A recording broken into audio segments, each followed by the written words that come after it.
మిత్రులందరికీ శుభోదయం. Welcome to morning news. ఇకపోతే ఆ బతుకమ్మ బహుమతికి చీరలకు బదులుగా గిఫ్ట్ ఇచ్చే ఆలోచన వస్తు రూపంలోనా నగదు రూపంలోనా ఏమిస్తే బాగుంటుందని సర్కారు యోచన. అధికారుల స్థాయిలో కసరత్తు సురు. అర్హతలు విధి విధానాలపై సమాలోచన. ఇతర రాష్ట్రాల్లోనూ అమలవుతున్న స్కీమ్స్ పై ఆరా. ఈసారి చీరల ఉత్పత్తికి జీవో ఇవ్వని సర్కార్. అంతే మొత్తానికి సమానంగా మహిళలకు ఇచ్చేలా ప్లాన్. త్వరలోనే నిర్ణయం తీసుకోనున్న ప్రభుత్వం. దాదాపుగా ఏటా 400 కోట్ల రూపాయలు అప్పటి గత బీఆర్ఎస్ ప్రభుత్వం చీరల రూపంలో ఇస్తే ఆ చీరలు నాసిరకంగా ఉండేవని, మీ ఇంట్లో చీరలు ఈ విధంగానే ఉంటాయా అని చెప్పి చాలా పలు సందర్భాల్లో మహిళలు అడగడం జరిగింది. అయితే ఏదైతే సూరత్ భీమన నుండి తీసుకొచ్చిన నాసిరకం చీరలు తెలంగాణ మహిళలకు ఇవ్వాలన్న ఆలోచనను పక్కకు పెట్టి తెలంగాణ మహిళా సమాజానికి సోదరిమణులకు తెలంగాణ ప్రజా ప్రభుత్వం అదే స్థాయిలో ఏదైనా వస్తు రూపంలో ఇస్తే బాగుంటుంది, లేదంటే నగదు రూపంలో రేషన్ పంపిణీ ప్రక్రియ ప్రకారంగా నగదు రూపంలో ఇస్తే బాగుంటుందా అని ఆలోచనలు చేస్తా ఉన్నారు. దానికి సంబంధించి ఒక కమిటీని వేశారు. దానికి సంబంధించి ఏదైతే విధి విధానాలను చేయాలని చూస్తా ఉన్నారు. ఇప్పటికే ఏదైతే చీరలకు ఇవ్వాల్సిన జీవోను పక్కకు పెట్టినట్టుగా మనకు సమాచారం అందుతా ఉంది. ఏదైతే అమన్ అదిరెన్ రెజ్లింగ్ లో దేశానికి తొలి మెడల్, భారత్ కు 6 పథకాల సంఖ్య. ఏదైతే రెజ్లర్ సెహ్రావత్ కు కాంస్యము, బ్రాంజ్ మోడల్ మ్యాచ్ లో డరియన్ క్లజ్ పై 13-5 తేడాతోటి అమన్ గెలిచినట్టుగా, అమన్ కు మనం పథకం వచ్చినట్టుగా ఏదైతే ప్యారిస్ ఒలింపిక్ లో భారత పథకాల సంఖ్య 6కు చేరిందని చెప్తా ఉన్నారు. ఇకపోతే 3,350 కోట్లు తెలంగాణలో పెట్టుబడికి ఆరాం డాటా సెంటర్ ముందుకు. ఏఐసిటి నిర్మాణంపై ఆడోబ్ కంపెనీ ఆసక్తి. డిసెంబర్ లో హైదరాబాద్ లో అమెజాన్ యూనిట్ ప్రారంభం. కొత్త యూనిట్ స్థాపనకు ఆడోబ్ కంపెనీకి ఒకే టెక్ యూనికార్న్ డెలిగేట్ సమావేశంలో రేవంత్ రెడ్డి, అదేవిధంగా శ్రీధర్ బాబు గారు. Telangana tag line future state అంటున్న రేవంత్ రెడ్డి, శ్రీధర్ బాబు గారు తెలంగాణకు ఒక ట్యాగ్ లైన్ ఇవ్వడం జరిగింది. అమెరికా నుండే ఫ్యూచర్ స్టేట్ అన్న నామకరణం చేయడం జరిగింది. ఫ్యూచర్ స్టేట్ అంటే తెలంగాణ అని తెలంగాణ రాష్ట్రాన్ని ప్రపంచ వ్యాప్తంగా తెలిపే ప్రక్రియ ప్రారంభం చేశారు. దానికి సంబంధించి నిన్న జరిగినటువంటి ఎంఓయూలలో దాదాపుగా 3,350 కోట్లకు సంబంధించిన ఎంఓయూలు కుదుర్చుకోవడం జరిగింది. ఆరాం డాటా సెంటర్ ఏదైతే ఉందో డిసెంబర్ లో హైదరాబాద్ కు సంబంధించి అమెజాన్ కంపెనీ డిసెంబర్ లో తన కార్యకలాపాలు ప్రారంభిస్తుంది. కొత్త యూనిట్ సంబంధించి ఆడోబ్ కంపెనీ కూడా సుముఖంగా ఉన్నట్టుగా మనకు తెలుస్తా ఉన్నది. పట్నం ఆసుపత్రుల్లో పేషెంట్ల లోడ్. సీజనల్ సిప్టమ్ తో పబ్లిక్ క్యూ. వైరల్ ఫీవర్, డెంగ్యూతో పెరుగుతున్న అడ్మిషన్లు, స్టాఫ్ నర్సుల కొరతతో సేవలు జాప్యం. ప్రతి 100 మందికి 3 చొప్పున వర్క్. జనరల్ ట్రాన్స్ఫర్ తో మరింత పెరిగిన సమస్య. ఏదైతే వర్షాకాలం ప్రారంభం నుంచి పట్నము పల్లె, ఇది దిశ పేపర్ పట్నం అని ఇచ్చింది, పల్లెల్లో కూడా అర్బన్ తో పాటు రూరల్లో కూడా ఏదైతే పరిస్థితి అనుకూలంగా లేదు, దోమల బెడద వల్ల, వాతావరణ మార్పుల వలన, కొత్త నీరు చేరిక వలన కొంచెం ప్రజలు జ్వరాల బారిన, వైరల్ ఫీవర్ బారిన పడతా ఉన్నారు. మలేరియా, డెంగ్యూకు సంబంధించి, టైఫాయిడ్ సంబంధించి చాలా మందికి జ్వరాలు వస్తా ఉన్నాయి. హాస్టల్ విద్యార్థులకు అయితేనేమి, రూరల్లో పనిచేసుకునే వ్యవసాయ కార్మిక కూలీలకు కూడా ఇదే పరిస్థితి ఉంది. సిటీలో 10 మందికి ఒక్కొక్కరికి, 10 మందిలో ఒకరికి వైరల్ ఫీవర్ అంటున్నారు. అదేవిధంగా పల్లెటూరులో కూడా 10 మందికి ఒకరికి వైరల్ ఫీవర్ ఉంది. నర్సుల కొరతతోటి సేవల్లో డల్ గా ఉంది. గాంధీ, నీమ్స్, నీలోఫర్ లో ఫీవర్ రద్దీ అని చెప్తా ఉన్నారు. అదే విధంగా ఇక్కడికి వచ్చేసరికి జనరల్ హాస్పిటల్ పెద్దపల్లి, కరీంనగర్, మంథని, మంచిర్యాల, గోదావరికి సంబంధించిన ఏరియాల్లో కూడా హాస్పిటల్లో ఏదైతే రోగస్తులుగా చాలా మంది వైరల్ ఫీవర్ తోటి బాధపడతా ఉన్నారు. దీనికి పారిశుద్ధ్యంపై అవగాహన పెంచాల్సిన అవసరం ఎంతైనా ఉంది. పచ్చదనం, పారిశుభ్రంతో పాటుగా పరిశుభ్రత అవగాహనపై నీటిని కాచి చల్లార్చిన నీటిని తాగాలి, పరిశుభ్రంగా ఉండాలి, రోజుకు 2 సార్లు వేడి నీటితోటి స్నానం చేయాలి. ఈ విధంగా ఈ విధంగా కొంచెం పరిశుభ్రతపై అవగాహన కల్పించాలి. చుట్టుపక్కల ఉన్నటువంటి నీటిని పారదేయాలి. నిల్వ ఉన్నటువంటి నీటిని కుండల్లో అక్కడక్కడ నిల్వ ఉన్నటువంటి నీటిని తీసేయాలి. దోమలు ఉండకుండా శుభ్రపరచుకోవాలి, బ్లీచింగ్ చేసుకోవాలని చెప్తా ఉన్నారు. దీనికి సంబంధించి ప్రభుత్వం కూడా పూర్తి స్థాయిలో స్టాఫ్ నర్సులను పెట్టాలి. ఏదైతే జనరల్ నర్సుల ఏదైతే ట్రాన్స్ఫర్ ఉందో దాని వల్ల ఈ సీజన్ లో ఇక్కడోళ్ళు అక్కడికి వెళ్లే ప్రయత్నంలో కొంచెం నర్సింగ్ వ్యవస్థ వీక్ గా కనిపిస్తా ఉన్నట్టుగా ఉంది రాష్ట్రంలో. దానిపై కూడా దృష్టి పెట్టాలని దిశ పేపర్ కోరుతా ఉన్నది. 14 లక్షల ఆయిల్ బాటిల్స్ సిద్ధం చేశారు. దాదాపు 11,325 గ్రామ పంచాయతీలో యాంటీ లార్వల్ మందు పిచికారీ చేయాలని సర్కార్ ఆదేశాలు ఇచ్చింది. అంతేకాకుండా 12,682 గ్రామాల్లో జ్వర సర్వేలు నిర్వహించి ముందుగానే ప్రివెంట్ మెడిసిన్ కిట్లు పంపిణీ చేయాలని వైద్య ఆరోగ్య శాఖ అన్ని జిల్లాలకు ఉత్తర్వులు ఇచ్చింది. 8,000 మంది ఏఎన్ఎంలు, 37,000 మంది ఆదేశాలు ఇప్పటికే ఇంటింటికి తిరిగి ఫీవర్ సర్వేని చేస్తా ఉన్నారు. ఏఎన్ఎంలు ఎవరైతే ఉన్నారో అవుట్ సోర్సింగ్ ఏఎన్ఎం కు సంబంధించి వారు స్థానికంగా మండల కేంద్రంలోనే ఉండాల్సిన అవసరం ఉంది. ఏఎన్ఎంలు ఎక్కడనో అర్బన్ ప్రాంతంలో ఉండి రూరల్ ప్రాంతానికి వచ్చి ముక్కుబడిగా చూసి వెళ్ళిపోతే ఈ ఫీవర్ సర్వే పూర్తిగా జరగదు. ఏఎన్ఎంలు పూర్తి స్థాయిలో డోర్ టు డోర్ క్యాంపెయినింగ్ చేయాల్సిందే. ఏఎన్ఎంలు ఆశా వర్కర్లకు సంబంధించి ఏదైతే పెద్దపల్లి జిల్లాకు సంబంధించి గతంలోనే పెద్దపల్లి జిల్లా కలెక్టర్ గారు సీరియస్ గా చెప్పడం జరిగింది. మీరు పూర్తి స్థాయిలో విధులు నిర్వహణ చేయాల్సిందిగా కోరుతా ఉన్నాం. మీరు ఎక్కడో ఉండి ఇక్కడికి మొక్కుబడిగా వస్తే మాత్రం కలువది పల్లెల్లో కూడా వైరల్ ఫీవర్లు విపరీతమైన పరిస్థితి ఉన్నందున ఏఎన్ఎంలు ఆశా వర్కర్లు పూర్తి స్థాయిలో ఈ నెల రోజులు గ్రామాల్లో పర్యటించాల్సిన అవసరం ఉన్నది. తెలంగాణ ఫ్యూచర్ స్టేట్ శాన్ ఫ్రాన్సిస్కోలోని అమెజాన్ రీసెర్చ్ సెంటర్ లో సీఎం రేవంత్, మంత్రి శ్రీధర్ బాబు గారు, అధికారులు, కంపెనీ ప్రతినిధులు. మన రాష్ట్రానికి ఇక నుంచి ఇదే ట్యాగ్ లైన్. అమెరికా పర్యటనలో సీఎం రేవంత్, అదే విధంగా శ్రీధర్ బాబు గారు వెల్లడి. కాలిఫోర్నియాలో ఏ యూనికార్న్ కంపెనీ ప్రముఖులతో సమావేశం. హైదరాబాద్ డెవలప్మెంట్ లో పాలు పంచుకోవాలని పిలుపు. ఐటీ సర్వే అలయన్స్ వార్షికోత్సవానికి రేవంత్ కు ఆహ్వానం. ప్రతిష్టాత్మక ఐటీ కంపెనీల గొంతుకగా ఐటీ సర్వే అలయన్స్. అమెరికాలోని అన్ని ప్రతిష్టాత్మక ఐటీ కంపెనీల గొంతుకగా ఐటీ సర్వే అలయన్స్ కు ప్రత్యేక గుర్తింపు ఉంది. ఏడాది చివరిలో వేగాస్ లో ఐటీ సర్వే అలయన్స్ కు తమ వార్షిక ఉత్సవాన్ని ఘనంగా నిర్వహించేందుకు ఏర్పాట్లు చేస్తుంది. అమెరికా మాజీ అధ్యక్షుడు సహా పలువురు పేరొందిన లీడర్లు ఈ ఉత్సవాల్లో పాల్గొంటారు. Bill Clinton, George W bush, Hillary Clinton, Steve Phoebe లాంటి ప్రపంచ దిగ్గజాలు హాజరవుతారు. ఈ ఉత్సవాలకు రావాలని అలయన్స్ ప్రతినిధులు ఈ సందర్భంగా సీఎం రేవంత్ రెడ్డి గారిని కోరడం జరిగింది. హైదరాబాద్ లో డిసెంబర్ వరకల్లా అమెజాన్ రీసెర్చ్ సెంటర్ స్టార్ట్ అవుతుంది. ఏడాది చివరిలో ప్రారంభం. 3,000 మందికి జాబ్స్ ఉంటాయని శాన్ ఫ్రాన్సిస్కోలో కంపెనీ ఎండితో భేటీ అయినటువంటి సీఎం రేవంత్, అదే విధంగా శ్రీధర్ బాబు గారు వెల్లడించడం జరిగింది. ఏదైతే ఐటీ కంపెనీల అలయన్స్ ఉంటుందో, గొంతుకగా ఐటీ సర్వే అలయన్స్ అనేది ఉంటుందో, ఈ సంవత్సరం దానికి ఈ ప్రపంచంలోనే పెద్ద పెద్ద మేధావులు, బిజినెస్ వాళ్ళు, పెద్ద పెద్ద పారిశ్రామికవేత్తలు, పెద్ద పెద్ద రాజకీయ నాయకులు వస్తారు. అటువంటి ఐటీ అలయన్స్ కు సంబంధించి, ఐటీ సర్వే అలయన్స్ కు సంబంధించి తెలంగాణ రాష్ట్రానికి పిలుపొందింది. దానికి తప్పకుండా రేవంత్ రెడ్డి గారు హాజరవుతారు అన్నట్టుగా తెలుస్తా ఉన్నది. కాళేశ్వరం కథ కంచికి ముగియక ముందే కాళేశ్వరం కహానీ గురించి, మాటల కందని ఘోర విపత్తు గురించి, తప్పిదాల గురించి, 1,00,000 కోట్ల రూపాయల ఆగం గురించి తెలంగాణ ప్రజలు మరవక ముందే మరో సుంకిశాల ఘటన వెనుక మెగా నిర్లక్ష్యం. ఈ మెగా అంటే మెగా కాంట్రాక్టర్ రెడ్డి. నాగార్జున సాగర్ కు వరద మొదలైన ప్రాజెక్టు పనులు ఆపని కాంట్రాక్ట్ సంస్థ. 3.5 లక్షల ఇన్ఫ్లో వచ్చిన రోజే మిడిల్ టన్నల్ గేట్ ఫిక్సింగ్ పనులు. రిజర్వాయర్ వైపు భారీగా మట్టి తొలగింపుతో మొదలైన లీకేజీలు. ఫలితంగా కుప్పకూలిన రిటైనింగ్ వాల్. 2022లోను ఇలాగే రిటైనింగ్ వాల్ కూలి మునిగిన కన్నెపల్లి పంప్ హౌస్. నాడు మోటార్లు తుక్కై 1,000 కోట్లకు పైగా నష్టం. అప్పట్లోనూ ఘటనను కప్పుపుచ్చేందుకు కంపెనీ విఫల యత్నం. వరుస ప్రమాదాలకు కారణమైన ఏజెన్సీకే పనులప్పచెప్పిన గత బీఆర్ఎస్ సర్కార్. తెలంగాణ రాష్ట్రంలో ఏ ప్రాజెక్టు చేపట్టాలన్నా అది మెగా కంపెనీకే దక్కేది.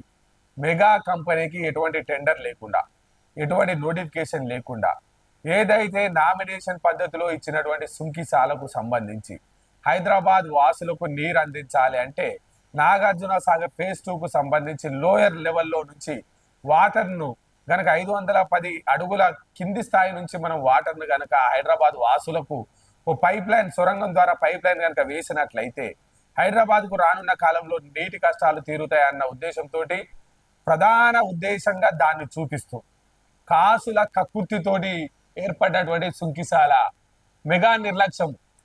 ఏదైతే కాళేశ్వరం కన్నెపల్లి పంప్ హౌస్ కు సంబంధించి కూడా సేమ్ వరద ఫ్లో ఎక్కువ ఉన్న సమయంలో కాళేశ్వరం రిటర్నింగ్ వాల్ కు సంబంధించిన బురదను తొలగించడంతో కాళేశ్వరం కన్నెపల్లి పంపు హౌస్ లోకి భారీగా వరద నీరు వచ్చి బాహుబలి మోటార్లు, పంపులన్నీ ఎక్కడికక్కడ చెల్లా చెదరైపోయి దాదాపుగా 1,000 నుంచి 2,000 కోట్ల రూపాయల నష్టం ఆ రోజు వాటించింది. దాని నుంచి గుణపాఠం నేర్చుకొని మెగా కంపెనీ మళ్ళీ నాగార్జున సాగర్ కి దాదాపుగా 4 లక్షల ఇన్ఫ్లో ఉన్నప్పటికీ 4 లక్షల క్యూసెక్కుల వరద ప్రవాహం ఉన్నప్పటికీ కూడా రిటర్నింగ్ వాల్కు బేస్ గా ఉన్నటువంటి మట్టిని తొలగించి రిటర్నింగ్ వాల్కు గేట్ ను అమర్చే పని చేయడం వల్ల వరద ఫ్లో ఎక్కువగా ఉండడం వల్ల ఆ వరద ఫ్లో తోటి కొట్టడం వల్ల ఏకదంగా ఆ గేట్లు కొట్టకపోయి రిటర్నింగ్ వాల్ కూలిపోయింది. దీనికి ముమ్మాటికి మెగా నిర్లక్ష్యమే అని చెప్పి చెప్తా ఉన్నారు. డిజైన్ మారింది, ప్లేస్ మారింది. అప్పటి బీఆర్ఎస్ సర్కార్ కాళేశ్వరం మాదిరిగానే సుంకిశాల డిజైన్ ను కూడా మార్చిందని ఓ సీనియర్ ఆఫీసర్ వెళ్లిచారు. సుంకిశాల ప్రాజెక్టు కోసం ముందుగా టాటా కన్సల్టెంటీ సంస్థ టిఎస్ఎస్ డిజైన్ ఇచ్చింది. దాని ప్రకారం మొత్తం ప్రాజెక్ట్ వ్యయం 1200 కోట్లుగా అంచనా వేశారు. తర్వాత నాటి ప్రభుత్వం టిసిఎస్ డిజైన్ తో పాటు లొకేషన్ ను కూడా మార్చిందని సీనియర్ ఆఫీసర్ చెప్పారు. పనులు వాయిదా పడుతున్న కొద్ది ప్రాజెక్ట్ అంచనా వ్యయాన్ని దాదాపుగా 2200 కోట్లకు నాటి ప్రభుత్వం పెంచుతూ పోయింది. దీన్ని అప్పట్లో ప్రతిపక్ష నేతలతో పాటు బీఆర్ఎస్ కు చెందిన గుత్తా సుఖేందర్ రెడ్డి లాంటి నల్గొండ జిల్లా నేతలు కూడా తీవ్రంగా తప్పు పట్టారు. 1000 కోట్లతో పూర్తయి గ్రావిటీతో నీళ్లచ్చే ఎస్ఎల్బిసిని పక్కన పెట్టి కేవలం కమిషన్ల కోసమే సుంకిశాలను చేపట్టారన్న విమర్శలు వెల్లువెత్తాయి. కానీ వీటిని నాటి ప్రభుత్వ పెద్దలు ఖాతరు చేయలేదు. ప్రాజెక్ట్ డిజైన్, ప్లేస్ మార్చడం, ఎన్నికల కోసం ఆగమాగం పనులు చేపట్టడం వల్లే ప్రాజెక్టు ఈ పరిస్థితి వచ్చిందని నీటిపారుదల రంగ నిపుణులు చెప్తా ఉన్నారు. కరెక్షన్ కమిషన్ దానికి సంబంధించిన మరో ప్రాజెక్టు అతిగతి లేకుండా 2300 కోట్ల రూపాయలు మళ్ళీ గంగపాలు నాగార్జున సాలు పాలైపోయినట్టుగా మనకు తెలుసా ఉంది. 170 అడుగులోని కాంక్రీట్ గోడ దాదాపుగా రిటర్నింగ్ వాల్ కూలిపోయింది.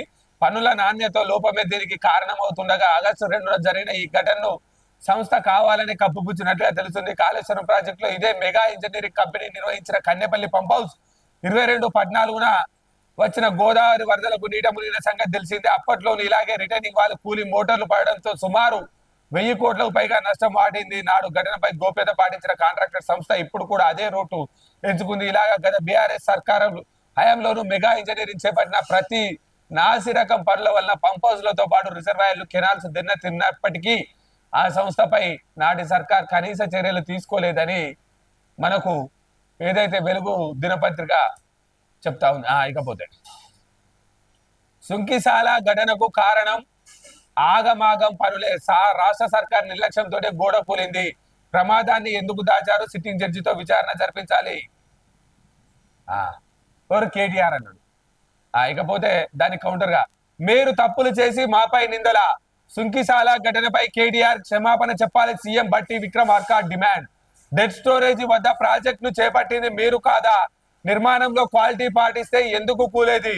రీడిజైన్ల పేరుతో ప్రభుత్వ ఖజానాను దోచుకున్నది మీరే కదా. బీఆర్ఎస్ అవినీతిని మేము బయట పెట్టి మేము సుంకిశాలను ఎందుకు దాస్తాం? కృష్ణాపై గత సర్కార్ పట్టిన ప్రాజెక్టులన్నిటిపై ఎంక్వైరీ వేస్తామని ప్రకటన. 15 ఆగస్టున ఐరా వేదికగా 2 లక్షల రుణమాఫీ చేస్తామని బట్టి విక్రమార్క వెల్లడి. నాయన 2021లో ఉన్న గవర్నమెంట్ మీది.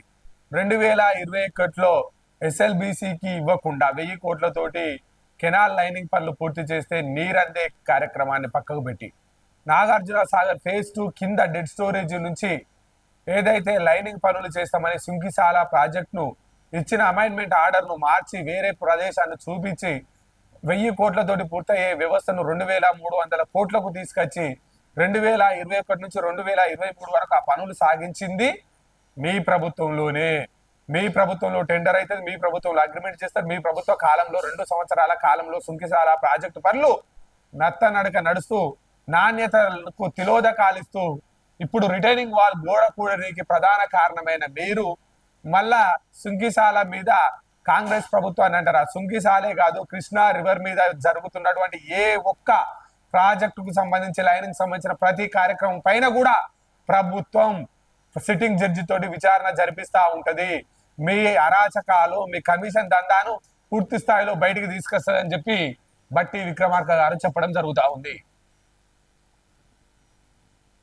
ఇకపోతే మున్సిపల్ అధికారి ఇంట్లో నోట్ల కట్టలు. నిజామాబాద్ లో ఓ రెవెన్యూ ఆఫీసర్ ఇంట్లో ఏసీబీ దాడులు చేసింది. 2.9 కోట్ల నగదు, ఆస్తి పత్రాలు, నగలు స్వాధీనం చేసుకున్నారు. తల్లి పేరు మీద బ్యాంకుల్లో మరో 110 కోట్లు అంటే 1.10 1,10,00,000 17 స్థిరాస్తుల డాక్యుమెంట్లు గుర్తించారు. దయచేసి ఏసీబీ సంస్థ ఎవరైతే బిగ్ షాట్స్ గా ఉండి సమయ పాలన లేకుండా వారికి ఉన్న ఆదాయం కన్నా అత్యధికమైన హంగు ఆర్భాటంతో మెయింటైన్ చేస్తుండ్రో వారందరి ఇళ్లపై ఎంత ఇబ్బంది జరిగినా సోదాలు నిర్వహించాల్సిందిగా కోరుతా ఉన్నాం. ఇదే విధంగా ఏసీబీ దాడులు గనక నిర్వహిస్తే, సోదాలు గనక నిర్వహిస్తే తెలంగాణ కోటి రతనాల వీణ అన్నట్టు సంపద ఏదైతే కొద్ది మంది చేతిలో ఉండకుండా ఎక్కడైతే లంచం రూపుమాపబడుతుందో అక్కడ అభివృద్ధికి బాటలు పడతాయి. కాబట్టి ఏసీబీ అత్యంత చాకచక్యంగా ఇంకా మరిన్ని దాడులు చేయాల్సిందిగా మన టీవీ ఛానల్ ద్వారా కోరడం జరుగుతూ ఉంది. ఏదైతే బుర్కాకు సంబంధించి ముస్లిం మైనార్టీ సోదరులకు బుర్కాకు సంబంధించి కాలేజీలో బుర్కా ధరించవచ్చు, నచ్చిన డ్రెస్ వేసుకునే స్వేచ్ఛ స్టూడెంట్లకు ఉంది. సుప్రీంకోర్టు ఏ డ్రెస్ వేసుకోవాలో మీరు ఎలా డిసైడ్ చేస్తారు? పేర్లు రిలీజియన్ బయట పెట్టలేదు కదా. బొట్టు బిందిని ఎందుకు నిషేధించలేదు? ముంబైలోని ట్రాంపే ఎడ్యుకేషన్ సొసైటీని ప్రశ్నించిన బెంచ్ హిజ్బా బుర్కా క్యాప్ ను నిషేధిస్తూ జారీ చేసిన సర్క్యులర్లపై స్టే. ఏదైతే బెంగళూరులో గత 2 సంవత్సరాల క్రితం జరిగిన ఏదైతే బుర్కా ధరిస్తే గొడవలు జరిగినాయో దానికి సంబంధించి సుప్రీంకోర్టు తాజాగా మరి అలాంటప్పుడు ఈ దేశంలో ప్రతి ఒక్కరికి సమానత్వం ఉంటుంది కదా, మరి బొట్టును పెడితే ఎందుకు ప్రశ్నించడం లేదు, క్యాప్ను పెడితే ఎందుకు ప్రశ్నించడం లేదు, బుర్కా వేసుకున్నంత మాత్రాన తప్పుగా మాట్లాడితే ఎలా అని చెప్పి సుప్రీంకోర్టు ఏదైతే ఈ దేశ సౌభ్రభామత్వానికి సంబంధించి సమానత్వానికి సంబంధించి ఈ దేశంలో ఎవరైనా వారికి నచ్చిన డ్రెస్ వేసుకోవచ్చు, కానీ దాంట్లో అశ్లీలత లేకుండా చూసుకోవాలని చెప్పి సుప్రీంకోర్టు ఆదేశాలు ఇవ్వడం జరిగింది. ఇకపోతే మాకు సగం వాటా ఇవ్వాల్సిందే, గోదావరి కావేరి అనుసంధానంపై తేల్చి చెప్పిన రాష్ట్ర సర్కార్ 148 టీఎంసీలో 74 టీఎంసీలు ఇవ్వాలని ఎన్డబ్ల్యూడిఏ ముందు వాదన. నల్గొండ, పాలమూరు, రంగారెడ్డి జిల్లాలోని కరువు పీడిత ప్రాంతాలకు నీళ్లు ఇవ్వాలి, గుట్టి ముక్కలకు ఎగువన 2 రిజర్వాయర్లు నిర్మించండి, సీతమ్మ సాగర్, సమ్మక్క సాగర్, దేవాదుల్లో 158 టీఎంసీల హక్కును కాపాడండి, అంతర్రాష్ట్ర నదుల సంధానాన్ని పట్టించుకోవాలని తెలంగాణ డిమాండ్. ఇది తెలంగాణకు అవసరమైన న్యూస్. గోదావరి కావేరి నదుల అనుసంధానంలో ఏదైతే నీటిని తరలించే క్రమంలో సగం వాటా ఇవ్వాలని నేషనల్ వాటర్ డెవలప్మెంట్ అథారిటీకి రాష్ట్ర ప్రభుత్వం తేల్చి చెప్పింది. 33% మీరు తీసుకోండి, మిగతా వాటా వేరే రాష్ట్రాలకు అన్నప్పుడు దానికి ఒప్పుకోమని 50%కు తగ్గకుండా నీళ్లు ఇవ్వాల్సిందేనని, ఇప్పటికీ 75 ఏళ్ళు అవుతున్నప్పటికీ కూడా ఆయా ప్రాంతాలకు ఇరిగేషన్ వాటర్ సౌకర్యం లేదని పేర్కొంది. తెలంగాణ ప్రభుత్వం ద్వారా ఇరిగేషన్ సెక్రటరీ రాహుల్ బొజ్జా ఈఎన్సీలు ఏదైతే ఎన్డబ్ల్యూబిడిఏ చెప్పినటువంటి 33 వాటాకు పెద్ద మనసుతో అంగీకరించాలని రాష్ట్ర అధికారులు కోరితే జాతీయ సమగ్రతను దృష్టిలో పెట్టుకొని తరలించే నీటిని తరలించే 148 టీఎంసీల నీటిలో 45 టీఎంసీలు ఇస్తామని నేషనల్ వాటర్ బోర్డు వారికే తెలంగాణ చెప్పింది. దానికి ఎట్టి పరిస్థితుల ససేమి రాని, దానికి 74 టీఎంసీలు ఇచ్చి తీరాల్సిందే అని కృష్ణా బేసిన్ లో ప్రస్తుతం 250 టీఎంసీల నీటి అవసరాలు ఉన్నాయని గోదావరి కావేరి లింకింగ్ ప్రాజెక్టులో నల్గొండ జిల్లాలోని గుట్టముక్కల ఎగువన ఎన్డీడబ్ల్యూఏ 2 రిజర్వాయర్లు నిర్మించాలని, దాని ద్వారా ప్రాజెక్ట్ ద్వారా 80,000 ఎకరాల ఆయకట్టు అందుబాటులోకి వస్తుందని, స్టేజ్ 2లో 5.3 లక్షల ఎకరాల్లోని 80,000 ఎకరాలు పొంగ 4.5 లక్షల ఎకరాలకు నీళ్లు ఇస్తే సరిపోతుందని, ఈ నేపథ్యంలో గొట్టిముక్కల ఎగువన 2 రిజర్వాయర్లు పెట్టాలని కోరడం జరిగింది. 148 టీఎంసీల నీటి తరలింపు విషయంలో ఛత్తీస్గఢ్ తో ఒప్పందం చేసుకోవాలని ఎన్డీడబ్ల్యూఏ సూచించగా ఇప్పుడే తొందర పడద్దని, 83 మీటర్లకి అభ్యంతరాలు చెప్తున్నందున 87 మీటర్ల ఎత్తు ప్రతిపాదకను ఒప్పుకోకపోవచ్చునని ఆ రాష్ట్ర అభ్యంతరాలని తీరంకే ఒప్పందం చేసుకుంటామని చెప్పి తెలంగాణకు సంబంధించిన వాళ్ళు చెప్పడం జరుగుతూ ఉంది. 83 మీటర్ల కింద నుంచి నీళ్లు తీసుకోకూడదని స్పష్టం చేశారు. తద్వారా సీతమ్మ సాగర్ లో 70 టీఎంసీలు, సమ్మక్క సాగర్ లో 50 టీఎంసీలు, దేవాదుల్లో 30 టీఎంసీల చొప్పున దాదాపుగా 158 టీఎంసీల నీటి వినియోగానికి రక్షణ కల్పించాల్సిన అవసరం ఉందని, లింకింగ్ ప్రాజెక్ట్ లో భాగంగా సమ్మక్క కన్వేయర్ ను వాడుకోవాలని, 300 కిలోమీటర్ల దూరం టన్నెళ్లు, ఏదైతే లిఫ్టులు, నీటిపారుదల ప్రాజెక్టులు, 2 పంటలు పండే భూములు ఉన్నాయని ఏదైతే ట్రిబ్యునల్ కు తెలంగాణ ప్రభుత్వం చెప్పింది. కాకతీయ కెనాల్లోని 224 కిలోమీటర్ల నుంచి దాదాపుగా 346 కిలోమీటర్ల వరకు, అంటే దాదాపుగా 122 కిలోమీటర్ల మధ్యలో సమ్మక్క ప్రతిపాదించిన ఎస్ఆర్ఎస్పి ఫేజ్ 2 ఉన్నదని, దానికి సంబంధించి నీటిని తరలించే దాంట్లో ఎట్టి పరిస్థితిలో మేము 50% నీటిని ఇస్తేనే 33% నీటి వాటాకు మేము ఒప్పుకోమని ఛత్తీస్గఢ్ తోటి ఒప్పందం కుదుర్చుకునే విషయంలో పెద్ద మనసుతోటి ఎన్డీడబ్ల్యూఏ ఆలోచన చేయాలని జాతీయ వాదం దృష్ట్యా మేము ఛత్తీస్గఢ్ తోటి ఒప్పందం కుదుర్చుకుంటాం. కానీ మా ప్రజల ఆకాంక్ష, మా రైతాంగం మేలు కోసం మాత్రమే పనిచేస్తామని చెప్పి తెలంగాణ ప్రజాప్రభుత్వం వాటర్ బోర్డుకు తెలిసి చెప్పినట్టుగా తెలుస్తా ఉన్నది. అదే ఒకప్పుడు అయితే ఆంక్షలకు తలొగ్గే ప్రభుత్వాలను చూసినాం. కానీ నేడు ప్రభుత్వం ప్రజల కోసం మాత్రమే పనిచేస్తుందన్నట్టుగా మనకు అర్థమవుతా ఉంది. అదేవిధంగా జూరాలకు కొనసాగుతున్న వరద 39 గేట్లు ఓపెన్ చేసి నీటిని విడుదల చేసినారు. కర్ణాటక రాష్ట్రంలోని ఆల్మట్టి నారాయణపూర్ డ్యామ్ తో పాటు కృష్ణా ఉపనది అయిన భీమా నది నుంచి జూరాల ప్రాజెక్టు వరద కొనసాగుతుంది. ప్రాజెక్టు 39 గేట్లు ఓపెన్ చేసి నీటిని దిగువకు వదులుతున్నారు. మనం ఆ దృశ్యాన్ని చూడొచ్చు. జూరాల బ్రహ్మాండమైన నీరు అన్ని ప్రాజెక్టులపై నిండుతా ఉన్నది. ఇకపోతే లిక్కర్ చెల్లమ్మ కస్టడీ పొడిగింపు. ఢిల్లీ లిక్కర్ స్కామ్ లో అరెస్ట్ అయి తిహార్ జైల్లో ఉన్నటువంటి BRS MLC Kavitha judicial custody Rouse Avenue court మరోసారి పొడిగించింది. శుక్రవారం జైలు అధికారులు వర్చువల్ గా కవితను కోర్టులో హాజరుపరిచారు. వర్చువల్ అంటే కవిత జైలుకు కోర్టుకు రాకుండా కవితను వీడియో కాల్ వర్చువల్ అంటే కవిత ముందట వీడియో పెట్టి కోర్టుకు ఆమె హాజరుపరిచారు అన్నట్టు. దీనివల్ల వాదనలు వినిపించే సమయంలో ఇబ్బందిగా ఉందన్నారు. సిబిఐ తరపున అడ్వకేట్ స్పందిస్తూ ఆగస్టు 14 వరకు ఛార్జ్ షీట్ లోని పేజీలను సరిచేసి కోర్టులో సమర్పిస్తామన్నారు. అనంతరం విచారణను ఈ నెల 21 వరకు వాయిదా వేసింది. స్కామ్ కు సంబంధించి ఈడీ సిబిఐ కేసుల్లో బెయిల్ కోరుతూ ఈ నెల 8న ఆమె సుప్రీంకోర్టులో పిటిషన్ దాఖలు చేశారు. సోమవారం ఈ కేసు విచారణకు రానుంది. ఏదైతే రౌస్ అవెన్యూ కోర్టు తోటి 3-4 దఫాలుగా ఇప్పటికే బెయిల్ అప్పీల్ చేసినప్పటికీ కవితే ప్రధాన ముద్దాయి కాబట్టి రౌస్ అవెన్యూ కోర్టు ఇవ్వకపోవడంతో 3-4 సార్లు నేను చేసినా అయినా నాకు ఇవ్వలేదు. నేను 12 కేజీల బరువు తగ్గినా నాకు బీపీ షుగర్ పెరుగుతా ఉన్నాయి, నాకు అనారోగ్యంగా ఉందని చెప్పి లిక్కర్ చెల్లమ్మ సుప్రీంకోర్టుకు వెళ్ళినట్టుగా మనకు సమాచారం అందుతా ఉంది.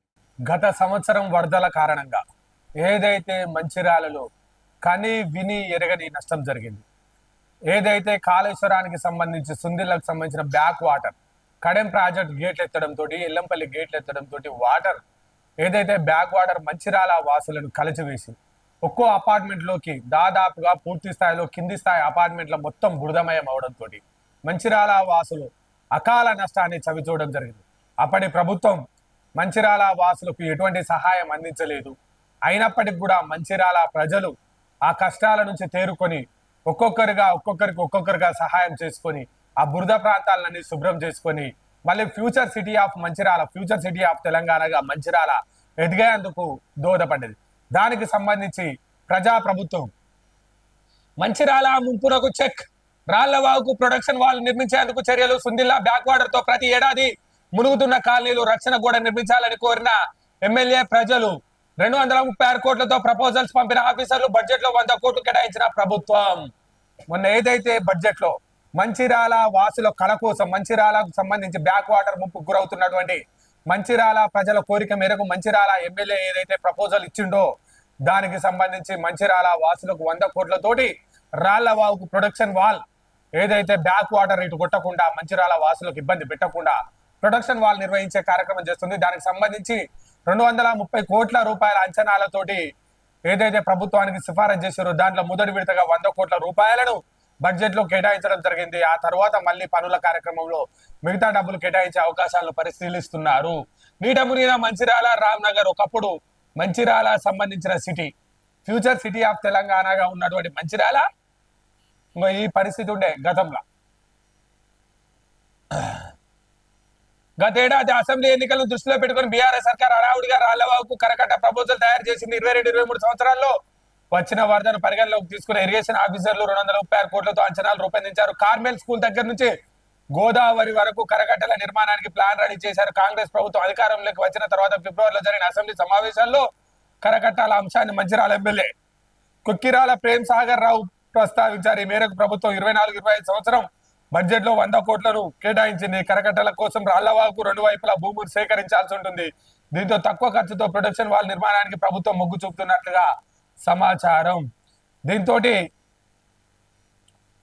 అప్పుడు జరిగిన నష్టానికి మళ్ళీ సాధారణ బురదను పేరుకపోయిన ఇళ్లలో పేరుకపోయిన బురదను క్లీన్ చేసుకొని మళ్ళీ సాధారణ స్థితి రావడానికి ప్రజలకు నెల రోజులు పట్టింది. ఒక్కో ఇంటికి 1,00,000 నుంచి 5 లక్షల వరకు నష్టం జరిగింది. దీంతో వానాకాలం వస్తుందంటే ముంపు కాలనీల ప్రజలు వణికిపోతున్నారు. ఈ ఏడాది కాళేశ్వరం గేట్లు ఓపెన్ చేయడం, భారీ వర్షాలు లేకపోవడం మంచిర్యాల ప్రజలు ఊపిరి పీల్చుకున్నట్టుగా మనకు తెలుస్తా ఉన్నది. కరీంనగర్ మాతా శిశు కేంద్రంలో ఒక ఆడబిడ్డ చనిపోవడం జరిగింది. నార్మల్ డెలివరీ చేశారు, మగబిడ్డ. దానికి సంబంధించి నిన్న మాతా శిశు కేంద్రం వద్ద డాక్టర్ల నిర్లక్ష్యం వల్లనే పుట్టిన బిడ్డ చనిపోయిందని చెప్తా ఉన్నారు. కరీంనగర్ మాతా శిశు కేంద్రంలో శిశువు మృతి డాక్టర్ల నిర్లక్ష్యమే కారణం అంటూ కుటుంబ సభ్యుల ఆందోళన.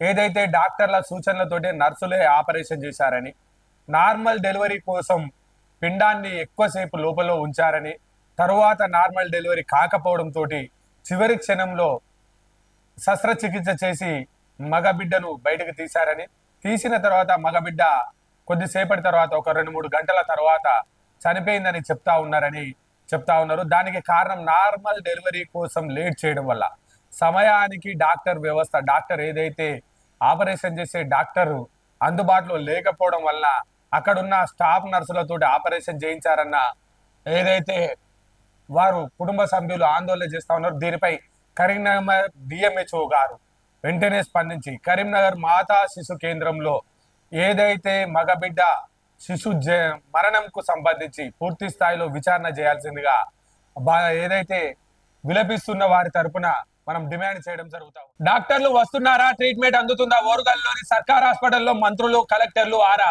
డ్యూటీలోకి రాని డాక్టర్లపై సస్పెన్షన్ వేటు, నిర్లక్ష్యంగా ఉండే వారికి వార్నింగ్లు, ఆకస్మిక తనిఖీలతో అడలెత్తిస్తున్న లీడర్లు, ఆఫీసర్లు. ఎంజీఎం కు సంబంధించి సెంట్రల్ జైలు స్థానంలో 24 అంతస్తుల సూపర్ స్పెషాలిటీ హాస్పిటల్ నిర్మిస్తున్నామంటూ గత బీఆర్ఎస్ సర్కార్ ఉత్తర తెలంగాణ పెద్ద దిక్కుగా ఉన్నటువంటి ఎంజీఎం ను పట్టించుకోలేదు. దీంట్లో పేషెంట్లు అవస్థలు పడ్డారు. కాంగ్రెస్ ప్రభుత్వం అధికారంలోకి వచ్చాక హెల్త్ మినిస్టర్ దామోదర్ రాజనరసింహ, జిల్లా ఇన్ఛార్జ్ మంత్రి పొంగులేటి శ్రీనివాసరెడ్డి, కొండా సురేఖ పలుమార్లు రివ్యూలు నిర్వహించారు. ఈ నేపథ్యంలో సురేఖ హాస్పిటల్ ను తనిఖీ చేసి పనితీరు మార్చుకోవాలని డాక్టర్లకు చెప్పింది. అక్కడే ఉన్న కలెక్టర్ ఛార్జ్ తీసుకున్న సత్య శారదాదేవి సైతం ఎంజీఎం పై ఫోకస్ పెట్టారు. మొదటిసారి హాస్పిటల్ తనిఖీకి వెళ్ళిన సుమారు 40 మంది డాక్టర్లు డ్యూటీలకు డుమ్మా కొట్టినట్టు తెలియడంతో చర్యలకు ఉపక్రమించారు. ఓ డాక్టర్ ఏకంగా 25 రోజుల సంతకాలు ముందే పెట్టిర్రు. ఏదైతే ఉత్తర తెలంగాణకు పెద్ద దిక్కుగా ఉన్నటువంటి ఎంజీఎం హాస్పిటల్లో ప్రభుత్వం మారిన పనితీరు మారని డాక్టర్ల వ్యవస్థ దేశంలో ఈ భూమి మీద కనిపించే భగవంతునిగా చేతులకి మెక్కుతున్నటువంటి డాక్టర్ల వ్యవస్థ సాదా సీదాగా ఉంటూ రోగులను పట్టించుకోకుండా వారు కనీస విధి నిర్వహణను కూడా పట్టించుకోవడం లేదన్న విమర్శలు వస్తున్నాయి. దానికి సంబంధించి నిన్న కలెక్టర్ గారు, అదేవిధంగా జిల్లా మంత్రి కొండే సురేఖ గారు ఎంజీఎం ను సందర్శిస్తే దాదాపుగా 40 మంది డాక్టర్లు అందుబాటులో లేకపోవడం విస్మయం కలిగించింది. ఓ పక్క డెంగ్యూ, వైరల్, మలేరియా, టైఫాయిడ్ లాంటి జ్వరాలతోటి ప్రజలు వైద్యమో రామచంద్ర అని తిరుగుతా ఉంటే డాక్టర్లు రాకపోవడంతో ఆకస్మిక తనిఖీ చేసిన ప్రభుత్వానికి చెందిన కలెక్టర్, అదేవిధంగా మంత్రి గారు నిన్న 40 మందికి డాక్టర్లకు షోకాజ్ నోటీసులు ఇవ్వడం జరిగింది. ఏకంగా ఒక డాక్టర్ అయితే అందులో రాబోయే 25 రోజుల్లో కూడా సంతకాలు ముందే పెట్టినట్టుగా తెలుస్తా ఉంది. ఆ డాక్టర్ ను ఇమ్మీడియట్లీ సస్పెండ్ చేసేందుకు గాను కొండా సురేఖ మరొక మారు వారికి వార్నింగ్ ఇవ్వడం జరిగింది. డాక్టర్లారా, ఇప్పుడున్న పరిస్థితులలో ఈ రాష్ట్రానికి సంబంధించి మీరు బాధ్యతాయుతంగా ఉండి ప్రజల పట్ల అప్రమత్తంగా ఉండి, మీరు కనిపించే దేవుళ్ళు కాబట్టి మీకు చేతులెత్తి మొక్కుతుండ్రు ప్రజలు కాబట్టి మీరు మీ బాధ్యతను సక్రమంగా నిర్వర్తించండి. ఒక ప్రాణాన్ని కాపాడే శక్తి ఈ ప్రపంచంలో డాక్టర్ తప్ప వేరే వాళ్ళకి లేదు. మీ విధి నిర్వహణ సక్రమంగా చేసినట్లయితే కొన్ని వందల ప్రాణాలను కాపాడిన వారైతారు.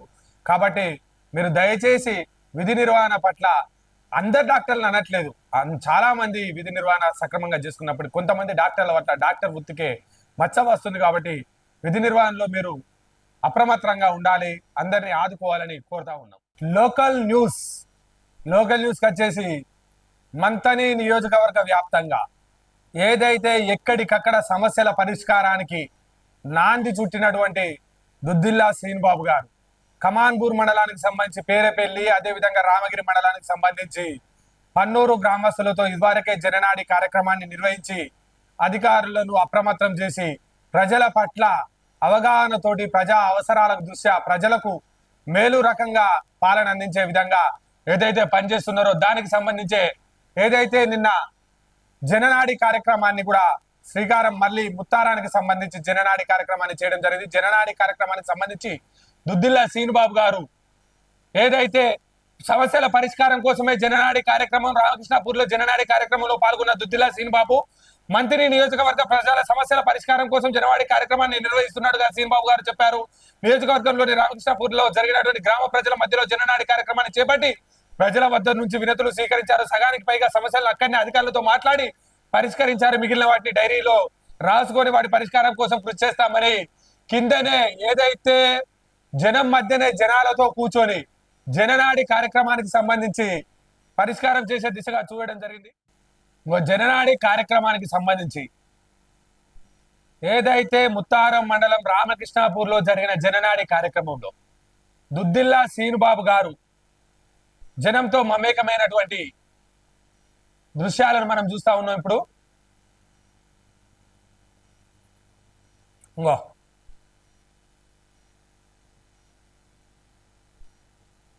జనాలతోటి ముచ్చటిస్తూ వారికి ఏ విధంగా అందుబాటులో ఉండాలి, ఏం చేయాలి, ఏ పద్ధతి ప్రకారంగా మేలు జరుగుద్దో వారికి వివరిస్తున్నటువంటి శ్రీనుబాబు గారు అక్కడున్న పక్కపంటున్న వ్యక్తిని మండల కాంగ్రెస్ అధ్యక్షులు, అదే పక్కన మాజీ జెడ్పీటీసీ జిల్లా వైస్ ప్రెసిడెంట్లు సదానందము గారు వాళ్ళందరూ జననాడికి సంబంధించిన కార్యక్రమంలో నిన్న ఏదైతే ఈ రాష్ట్రానికి తెలంగాణ కాంగ్రెస్ పార్టీకి సంబంధించి తెలంగాణ రాష్ట్ర కాంగ్రెస్ కు వెన్నెముకగా పనిచేసి జెండాలు మోసి ఎజెండాలు తీసుకెళ్లి ధర్నాలు చేసి దెబ్బలకు ఎదురొడ్డి కాంగ్రెస్ పార్టీని భుజస్కంధాలపై వేసుకొని కాంగ్రెస్ పార్టీ అధికారంలోకి రావడానికి కృషి చేసినటువంటి యూత్ కాంగ్రెస్ కు సంబంధించి యూత్ కాంగ్రెస్ ఆవిర్భావ దినోత్సవానికి సంబంధించి మంతని నియోజకవర్గ కేంద్రంగా యూత్ కాంగ్రెస్ జెండా ఆవిష్కరణ చేసినటువంటి దుద్దిల్ల శ్రీనుబాబు గారు, అదే విధంగా మంతని బస్టాండ్ అంబేద్కర్ చౌరస్తా వేదికగా యూత్ కాంగ్రెస్ బర్త్డే కేకును కట్ చేసి పలువురు యూత్ కాంగ్రెస్ కు సంబంధించిన వారిని ప్రశంసించి యూత్ కాంగ్రెస్ యొక్క గొప్పతనాన్ని వివరించారు. అదేవిధంగా కమాన్పూర్ మండలానికి సంబంధించి జూలేపల్లి గ్రామంలోని పురాతన దేవాలయమైనటువంటి మల్లికార్జున స్వామి దేవస్థానంకు వచ్చి దేవుణ్ణి దర్శించుకొని అదే విధంగా అక్కడ భక్తులు ఎవరైతే మల్లికార్జున స్వామి దేవస్థానానికి సంబంధించిన యాదవులు ఈ ప్రాంతానికి సంబంధించి సోలార్ లైట్లు కావాలి అని అడగడంతో ఏదైతే వారు అక్కడున్న GMRG3 సుధాకర్ గారికి ఉటావుటిన చెప్పడంతో 4 సోలార్ లైట్లను కూడా బహుకరించడం జరిగింది. అదే విధంగా అక్కడికి సంబంధించిన ఏదైతే మల్లికార్జున స్వామి దేవాలయంలో కాకర్లపల్లె యూత్ కాంగ్రెస్ అధ్యక్షుని సోదరిని వివాహానికి వచ్చినటువంటి శ్రీనుబాబు గారు వారిని ఆశీర్వదిస్తా ఉన్నాడు. అక్కడికి వచ్చిన తరుణంలో ఏదైతే రత్నపూర్ కు సంబంధించిన ఒక అవ్వ శ్రీనుబాబు గారిని ఆలింగనం చేసుకున్నటువంటి దృశ్యాలను మనం చూడొచ్చు. అదే విధంగా మల్లన్న గుడికి సంబంధించిన ఏదైతే ఆ మల్లికార్జున స్వామికి టెంపుల్ కు సంబంధించిన ఆలయ పెద్ద ఉంటాడో వారిని వారి ఉపాధ్యక్షులను సన్మానిస్తున్నటువంటి శ్రీనుబాబు గారు ఇక్కడ తిరుపతి ఇక్కడ కమాన్పూర్ మండల కాంగ్రెస్ అధ్యక్షులు సీనియర్ నాయకులు అదే విధంగా యాదవ సంఘానికి సంబంధించిన వాళ్ళు యూత్ కాంగ్రెస్ ను అందరూ శ్రీనుబాబు గారితో ఉండడం జరిగింది. ఇక తర్వాత జరిగిన కార్యక్రమంలో ఏదైతే మల్లికార్జున స్వామి దేవస్థానానికి 4 లైట్లు బహుకరించడంతో అక్కడికి వచ్చిన శ్రీనుబాబు గారిని సన్మానిస్తున్నటువంటి దేవస్థానం కమిటీ ఏదైతే యాదవ సంఘానికి చెందినటువంటి యాదవ కమిటీ అదే విధంగా ఏదైతే నిన్న జూలపల్లి పర్యటనలో ఉన్న శ్రీనుబాబు గారు మొన్న ఈ మధ్యనే సీనియర్ కాంగ్రెస్ నాయకులు బొజ్జ సతీష్ వాళ్ళ అమ్మగారికి ఆరోగ్యం బాగా లేకపోతే అనారోగ్యంతో ఉంటే వజ్ర హాస్పిటల్ కు ఫోన్ చేసి వారి యోగక్షేమాలు తెలుసుకున్న శ్రీనుబాబు గారు వారు నిన్న రాత్రి డిశ్చార్జ్ అయి రావడంతో వారిని పరామర్శించేందుకు బొజ్జ సతీష్ వాళ్ళ ఇంటికి వెళ్ళి వారి అమ్మని పరామర్శ చేస్తూ మీరు ధైర్యంగా ఉండండి, ఏం కాదు, మీకు డాక్టర్లతో మాట్లాడాం అని భరోసానిచ్చే కార్యక్రమం భరోసా కల్పించే కార్యక్రమం చేయడం జరిగింది. దానికి సంబంధించి మీరు ఫోన్ చేశారట, ఇప్పుడు బాగానే ఉన్నా అని చెప్పి వాళ్ళ అమ్మగారు శ్రీనుబాబు గారికి చెప్పడం జరిగింది. ఇకపోతే యూత్ కాంగ్రెస్ కు సంబంధించి నిన్న మంతని చౌరస్తాలో యూత్ కాంగ్రెస్ కు సంబంధించి ఏదైతే ఆవిర్భావ దినోత్సవానికి కేక్ కటింగ్ లో పాల్గొన్నటువంటి శ్రీనిబాబు గారు ఆ దృశ్యాలను మనం చూడవచ్చును. ఇంతటితో లోకల్ న్యూస్ కు సమాప్తం.